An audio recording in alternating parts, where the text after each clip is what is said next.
All right. Okay. What the? Between two popcorns. Those aren't two popcorns!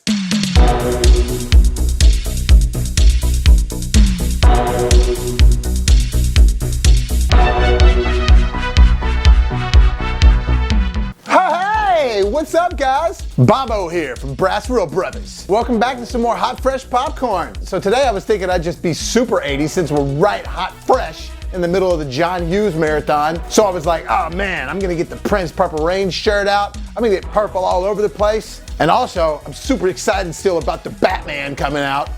So I got purple matching here. And it was Sean Connery's 90th birthday the other day. So I got that piece of Sean Connery artwork that I did over there. That's right, I did that. And I do a lot of art. Catch me on Facebook or Twitter or anything like that, or even in the YouTube community page, and ask me about some of my art if you're interested. I do all kind of stuff. Usually there's some of my art in every video that I do, somewhere around behind me or something. So anyways, ask me about that if any of you guys are ever interested. So we're getting closer to the end of the John Hughes marathon. And this episode, we got planes, trains, and automobiles.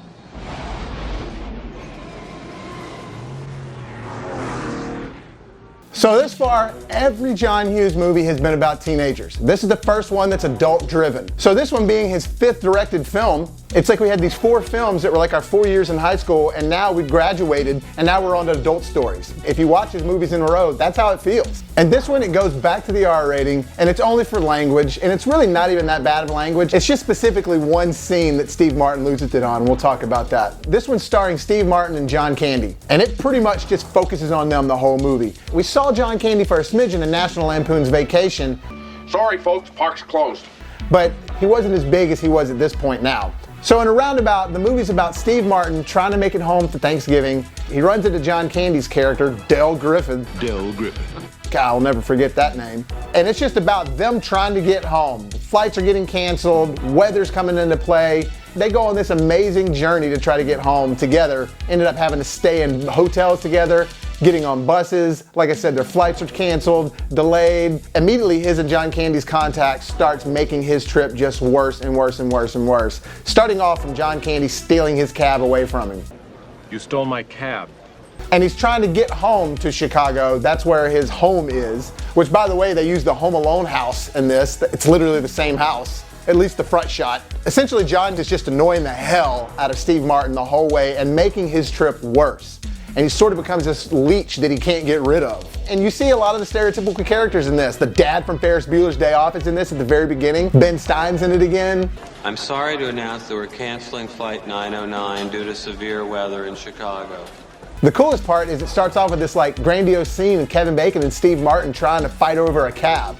And it's Kevin Bacon super young while he was really getting hot. It's just a fun, cool way to start off the movie. But from that moment, Steve Martin's life just turns into hell. This movie is just a buddy movie of these 2 opposite personalities of them trying to make it home together or somehow or another get home. And movies like Crash have pulled from this movie because it sort of shows you that everything is connected somehow, whether you like it or not, and everything you do matters. Everything you do has some sort of an effect related to it. Ultimately, these 2 characters realizing that they're more alike than they realize. So while everything is going wrong for Steve Martin, everything's going right for John Candy, so it seems. Like I said, they keep getting stuck in every possible situation together. From the moment he steals his cab in the beginning, they end up seeing each other in the airport, they get stuck next to each other on the plane, they end up having to do all kinds of shenanigans that's great. Going to hotels that suck. Fun little side note while they're on the plane, just to show you again that John Hughes loves using the same characters. The guy from Home Alone that's with the lady in the airport talking about trading tickets with the dad. You remember when he was talking about, she's got a whole shoebox full of them,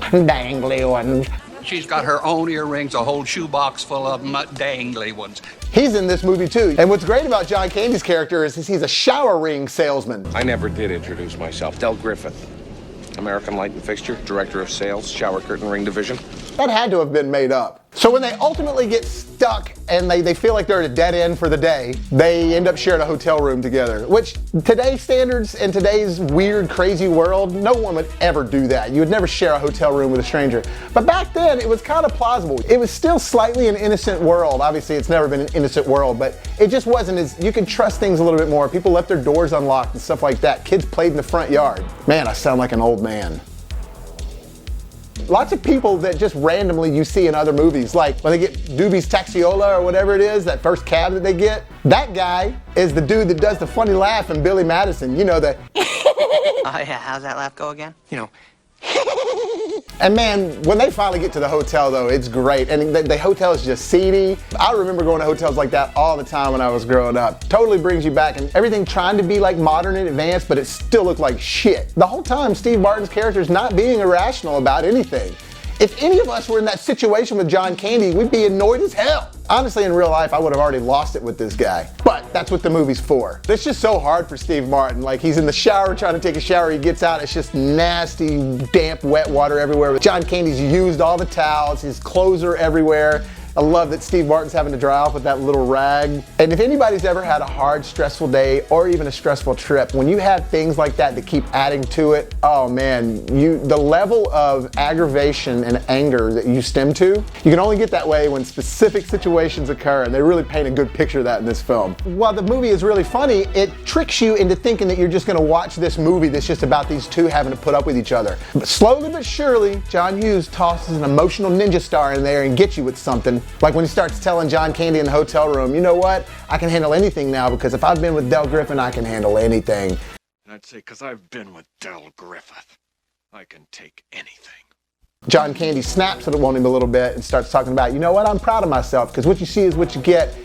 And Steve Martin kind of, all right, settles down. He learns a little something about himself, which if any audience member, when you're watching this movie, you're supposed to hate John Candy's character to begin with, because John Hughes does a good job of making you feel like a piece of shit for a little while because you're like, oh man, there's things about Del Griffin I didn't know. I feel like crap. I feel terrible. And the music in this movie is done by Ira Newborn again. It's phenomenal, and there's no other music that could have been put in these movies like this to have made it be so emotional. If it wouldn't have been so 80s feeling, it doesn't have that stuck in a time that you miss feeling, you know? So the older this movie gets, the older that music gets, to me, the more emotional the scenes get. I think it's awesome. Just like all of his movies, John Hughes does a really good job of getting you involved in a serious moment and then taking something out of that to find a little humor in it. That's what I loved about John Hughes. He was a super honest director. Everything starts going wrong. They get robbed in their hotel. Steve Martin's blaming John Candy because he thinks he robbed and stole his money, but they actually got robbed. And one of my favorite scenes. Where's your other hand? Between two pillows. Those aren't pillows. John Candy's like, oh, my friend Gus's son's gonna be picking us up.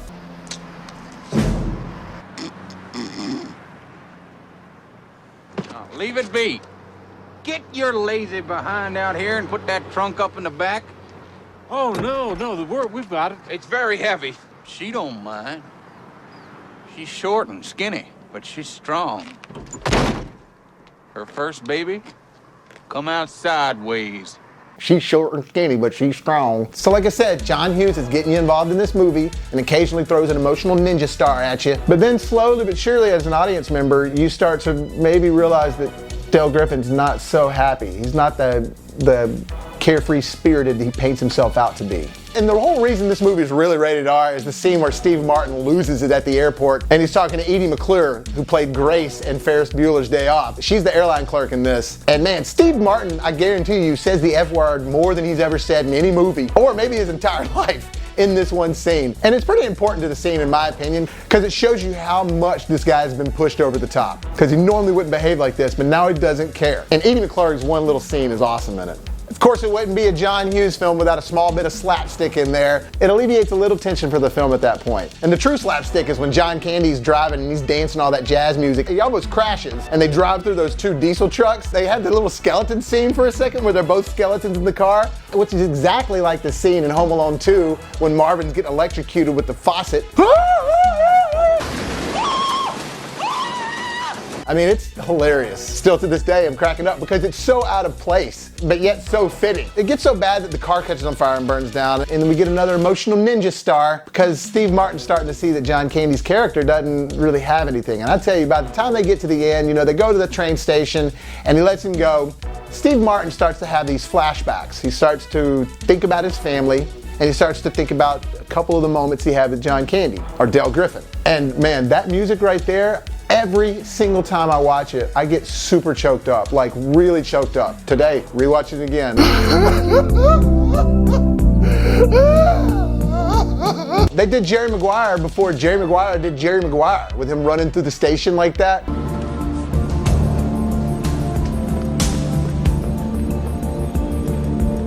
And what's so great about that moment is you figure out what the movie's about. You learn something from that movie. If you don't walk away from that movie maybe wanting to lend a helping hand to someone a little less fortunate than you, because that's what it was. We figure out that John Candy, he keeps on talking about his wife the whole movie and how he's got this great wife.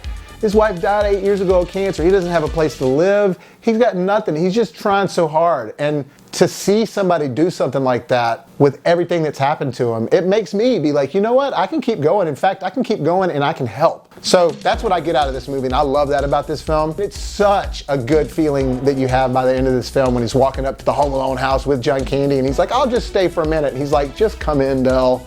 Look, I won't stay long or anything. Maybe I'll just come in and say hi and then I'll be on my way, all right? Just come on. If more people could just be that way, and sometimes it takes going through life and learning some things about yourself, going through some bad situations, being tested to realize what you're made of, what you can do with your own two hands, what you can do to change somebody else's life. And that's what I love about this movie. So hell yeah, John Hughes, way to graduate and do something super meaningful. Not that your other ones weren't meaningful, because they're awesome. So I said Breakfast Club was my first favorite, and I said that Ferris Bueller's my second favorite, and the rest were even kind of. I take that back. Breakfast Club is my favorite. The rest of them are all even, except for Weird Science. It's my least favorite. Still love it though. And also one more thing I just have to say, why couldn't they have played the regular version of Every Time We Go? This is the third version of this song I've heard released in a public format. Originally it was written by Daryl Hall and released by Hall & Oates, but then it was made famous on pop radio by Paul Young, and now whoever's singing it in this movie is a girl, which is fine, it sounds good, but it's just like kind of disconnected for me. I love that song so much, and then you hear the girl singing.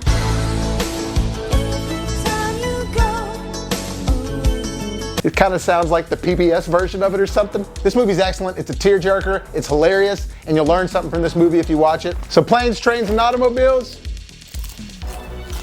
Some emotional, lesson-filled, lighthearted, funny popcorn. Guys, thank you so much for joining me again. We're getting closer to the end of this whole John Hughes marathon.